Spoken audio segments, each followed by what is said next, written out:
I'd be remiss if I didn't talk about the past season, so let's start with that. Yes, sir. What was that like, and just walk me through it, and then we'll jump to talking about next year. I guess 2015, 2016 season was pretty good. And the reason I say pretty good, I mean, everything that we set out to accomplish, we accomplished, and that's winning the state championship. But I think there's always that mark, that one notch, that one loss that we did not want to have against Hermitage in the first game that took us away from being or having a perfect season. The kids bought into everything that we asked them to do. The kids loved what we asked them to do.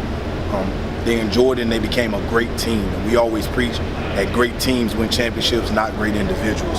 So the kids bought into that all the way around, and we had a tremendous season from history standpoint, emotional standpoint, to reward standpoint. Everything that we set out to do, we accomplished, and it was great. And the thing I said is, I covered you at 210, 211, 212 in those years. You could see the teapot brewing. You could just see it brewing. When did you know you had it turn in the direction that someday this is going to happen? I knew it was going to turn in the right direction when I went over to the middle school, and 20 of the 40 kids that wanted to sign up were offensive and defensive linemen. I think that's when we kind of knew in a short period of time that we would be pretty good. For a lot of people I've talked to, they know what my projection was year-wise, and we beat that projection. So we're pretty excited about where we are, where the program stands right now, and the possibility, that we can do it again here in the next couple of years, if not next year. As you say, those 20 to 40 linemen, of course, I'm a Richmond native, so that clicks in my head. Oh, that's what Verina used to have all those years, or the Michael Robinson years. Yes, they had those. So y'all now are getting them. Yeah, we're getting them, and I think they're kids that we're born and bred. I mean, families are moving in. I guess the only time a family moves in is when the grandmother is sick or grandfather is sick. So it's not a very transient area where we get a lot of movement from kids. But those kids have just kind of been hanging around. We think here in the next couple of years there'll be another batch that come through. So we're excited about those kids and how they'll function and how they're developing our program. Well, since we're talking about big kids, let's start talking about next year's players and then in the coming years. There's none bigger than Makai. Tell me a little bit about him. Makai's a great kid. He's fun to be around. He's always laughing. He's gotten a lot more serious now that the offers have come in. So we're telling him to loosen up a little bit and not put any pressure on himself. But being 6'7", 340 pounds, 350 pounds, it makes it easy for coaches to see you, one, and then when he can move the way he does a good job all the time. So we're thankful for him being a part of our program and working hard and buying into the program.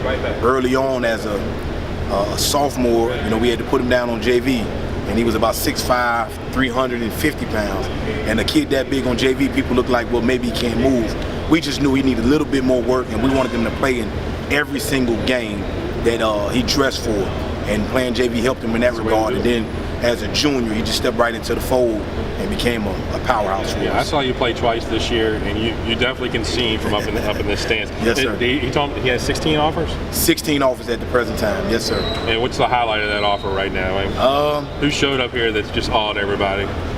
Nobody for him right now. Nobody I think, we travel a lot in the spring and the off season, showing our kids different programs.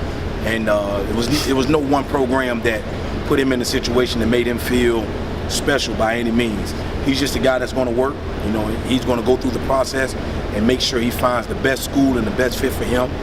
His dad's a guy that's very involved, and the two of them with the mother are going to find what's right for Makai. That helps. Yeah, that definitely helps. All right, let's roll to Jordan Wall.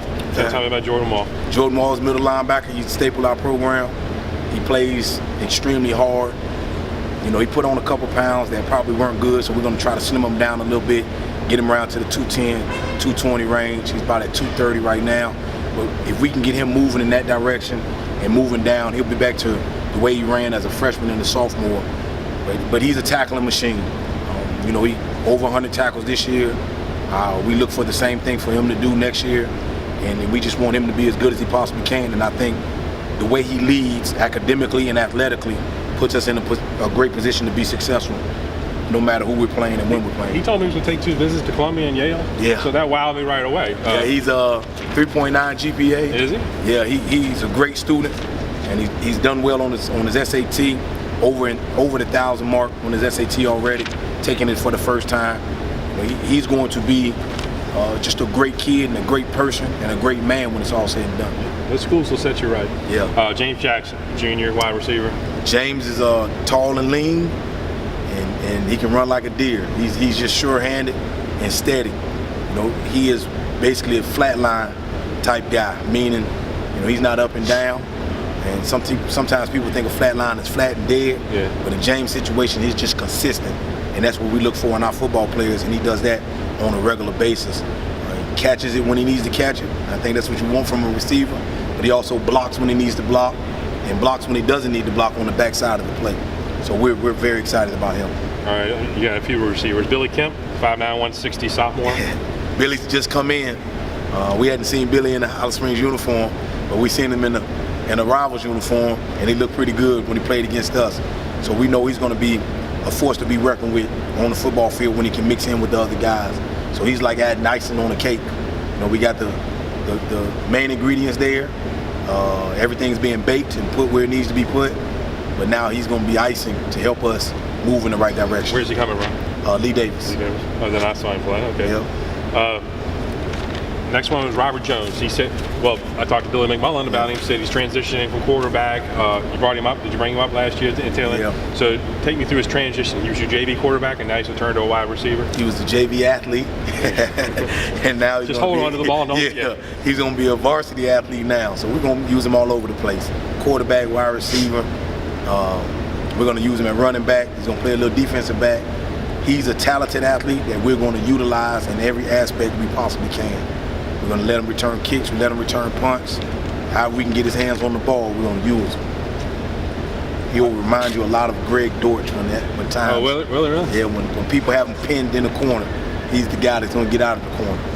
I guess I jumped over your quarterback. Where's your quarterback? Who's your quarterback? Jawan Carter. Yeah, I must have jumped over him somewhere. I wrote down another sheet of paper.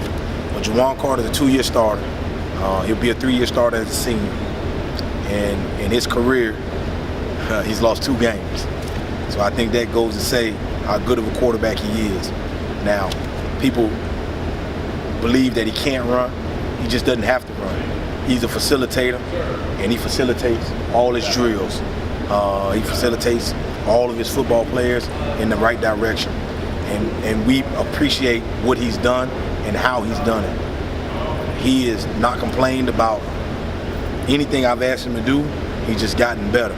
So we look for him to be not only a 3-year starter, but the #1 leader of our football program in every aspect. And if that's the case, we're going to be in good shape. He's a 3.4 GPA guy. He's done well on his SAT, 900 plus score on the SAT, and he has just been everything we needed him to be as a football player. I know I got some other names, but who am I leaving out? Mike Green, 4 offers. Mike Green. Michael Green, offensive lineman, our center, our defensive end. Mike Green has 4 offers: Cincinnati, Marshall, Delaware State, and Bryant College. Bryant, he didn't mention that one. Okay. Yep. And what was after Marshall? Delaware State. Delaware State. Okay. Yeah. So he has some great offers on this table. Cincinnati, I said. You said so. Okay. He's just done a phenomenal job for us, and he was the first player to play both ways for us in the last 3 or 4 years, and do it, you know, on the offensive defensive line. We've not had many guys do that here recently because we've been deep talent-wise, but Mike did it and did it to a high level. It was all conference, offensive side and defensive side, all region, and then without even playing the last 3 or 4 games because he tore his ACL, he was a guy that was, you know, mentioned as an all-state guy in a lot of different places. So Mike is a guy that we're looking forward to having back and being a leader on the offensive line and defensive line for us. So as many guys as we lose that are going on to play college football, we got a lot of guys that are still here that'll do a good job. How many you got going to play college? Right now, there are 13 going to play college football out of a class of 23. And then we have several other ones that are just going to school academically and are going into the military. So out of the 23 kids, we have 21 kids moving on to continue their education in some form or fashion. And my last question would be, how do you keep this group focused, or is it already in motion? They have to be focused because that's the program. Well, I'm not going to say that's the program. You're dealing with 15, 16, 17-year-old young men. And what we want them to do is We want them to be great men, so we don't leave anything out. We don't leave any stone unturned. What we try our best to do is talk to them as much as we possibly can about being great men. And then when we do that, that rechannels the focus. We do talk about being great, and we talk about being great in different aspects of life, not just winning football games or winning championships, but just as human beings. And when we do that, we sprinkle in a little bit of Highland Springs football into it so we can get them motivated and moving in the right direction. So the focus point of it, we'll get started here after spring break with some fine details, specifics with our morning workouts.